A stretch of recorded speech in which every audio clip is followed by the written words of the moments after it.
Hello, ഇത് നമുക്കൊരു മാങ്ങാച്ചാർ പരിചയപ്പെടാലോ? ഈ റെസിപ്പി എങ്ങനെ ചെയ്തെന്ന് നോക്കാം കേട്ടോ. വളരെ ഈസിയാണ്. ഞാൻ മാങ്ങ എടുത്തിട്ട് മാങ്ങ ഇങ്ങനെ ചെറുതായിട്ട് ഇങ്ങനെ കുരുകുരുന്ന് അരിഞ്ഞേക്കുവാണ്. ഈ മാങ്ങയിലേക്ക് ഞാൻ വളരെ നിസ്സാരം കാര്യങ്ങൾ മാത്രമേ ചേർക്കുന്നുള്ളൂ കേട്ടോ. കുറച്ച് ഉപ്പ്, അത്യാവശ്യത്തിന് ഉപ്പ് ചേർക്കുക. അച്ചാറിന് ആവശ്യമുള്ള ഉപ്പ്. പിന്നെ മുളക് പൊടി ഞാൻ ചേർക്കുന്നത് കാശ്മീരി മുളക് പൊടിയാണ്. അപ്പോൾ നല്ല കളറും കിട്ടും. പിന്നെ എരിവ് എനിക്ക് പൊതുവേ കുറവ് മതി. അപ്പോൾ അതുകൊണ്ട് നിങ്ങളുടെ എരിവനുസരിച്ച് മുളക് പൊടി ചേർക്കാം. ഞാൻ കാശ്മീരി ചേർത്തേക്കണത്. പിന്നെ കുറച്ച് വെളിച്ചെണ്ണ.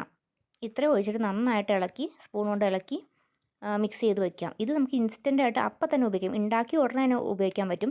പിന്നെ വേണമെങ്കിൽ നിങ്ങൾക്ക് കായപ്പൊടിയൊക്കെ ചേർക്കാൻ പറ്റും, നല്ല ഒരു ഫ്ലേവറൊക്കെ കിട്ടാൻ വേണ്ടി. ഞാനിതൊന്നും ചേർത്തിട്ടില്ല. കായപ്പൊടി ചേർത്ത് നല്ലതാണെന്ന് ഞാൻ പറയുമായിരുന്നു.